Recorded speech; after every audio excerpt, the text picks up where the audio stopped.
স্বামী, হে আপনি কি করলেন? রাগের কারণে নিজের পুত্রকে নিজে হাতে হত্যা করলেন। উপস্থিত সমস্ত দেবতারা সবাই মুখ বন্ধ করে এই অন্যায় দেখলেন। ব্রহ্মা, বিষ্ণু, মহেশ্বর তিনজনেই উপস্থিত। ছি ছি ছি ছি ছি, কারোর এই ছোট্ট শিশুর উপর দয়া হলো না? একটা ছোট্ট বালককে হারানোর জন্য আপনারা সকলে নিজেদের সর্বস্ব জোর লাগালেন। এতটাই দরকার ছিল একটা ছোট্ট বালককে হারানো? সত্যিই তো, ও তো ধর্মের পথে হাঁটছিল। ওকে অধর্ম করতে জোর করেছিলেন আপনারা। এখানে এখানে ওর দোষ কোথায় ছিল বলুন? আপনারা আপনারা চুপ করে আছেন কেন? বলুন বলুন, ছোট গণেশের প্রাণ নিয়ে আপনার রাগ কি শান্ত হয়েছে স্বামী? যদি না হয়ে থাকে তবে আমারও প্রাণ নিয়ে নিন। আপনি কি বলছেন দেবী? আমি আমার পুত্রকে জীবিত ফিরে পেতে চাই।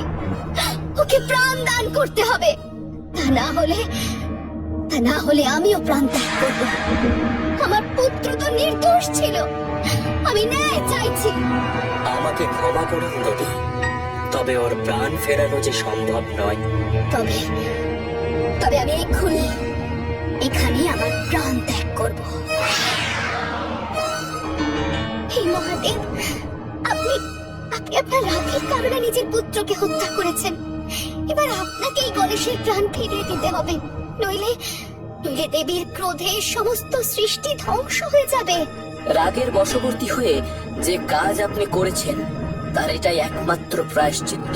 কিন্তু ত্রিশূলের আঘাতে কেটে যাওয়া মুন্ড পুনরায় জোড়া দেওয়া কখনোই সম্ভব নয়।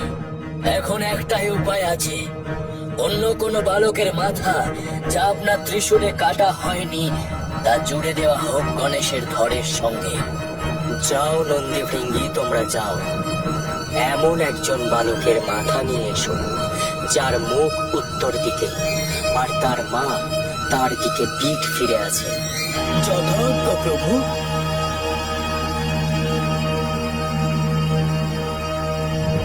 সর্বত্র ঘুরে ঘুরে কোথাও কিছু না পেয়ে শেষে নন্দী আর ভৃঙ্গি উপস্থিত হয় এক জঙ্গলে। সেখানে হরিণ শাবকের মাথা বাঘের মাথা পেলেও মহাদেবের শর্ত মিলছিল না। শেষে জঙ্গলের অনেকটা ভেতরে একটা হস্তি ও তার শাবককে দেখে ওরা।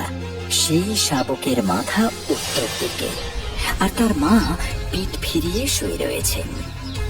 মহাদেবের শর্ত অনুযায়ী একমাত্র এই হস্তি শাবকের মাথাই উত্তর দিকে আর তার মা পিঠ ফিরে শুয়ে আছে। তাহলে কি এই হস্তি শাবকের মাথা নিয়ে যাব? যা পেয়েছো সেটাই নিয়ে চলো, দেরি করা ঠিক হবে না। আচ্ছা, তাই চলো।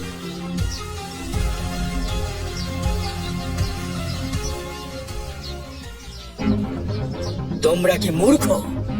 এ কি নিয়ে এসেছো তোমরা? আপনি যা আদেশ করেছেন সেই আদেশ অনুসারে একেই আমরা পেয়েছি। ভাবতে বসার সময় আর নেই। এই হস্তি শাবকের মুন্ডু গণেশের ধরে প্রতিস্থাপিত করুন।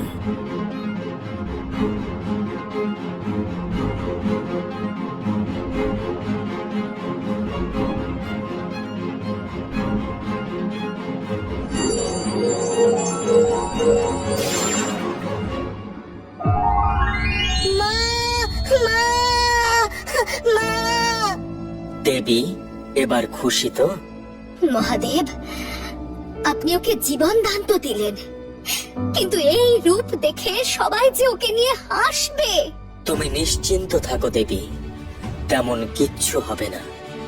আমি আশীর্বাদ করছি, যুগে যুগে এই সমগ্র সৃষ্টি ওর পূজা করবে।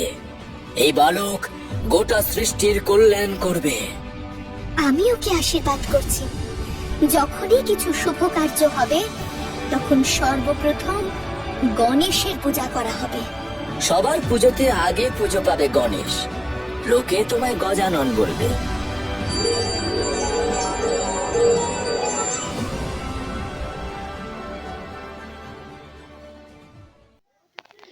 এই ভিডিওটা যদি ভালো লাগে অবশ্যই লাইক কমেন্ট শেয়ার করবেন এবং পাশে থাকা সাবস্ক্রাইব বাটনটি প্রেস করে দিয়ে এই চ্যানেলের নতুন নতুন ভিডিও পাওয়ার জন্য চ্যানেলটিকে সাবস্ক্রাইব করে দিন।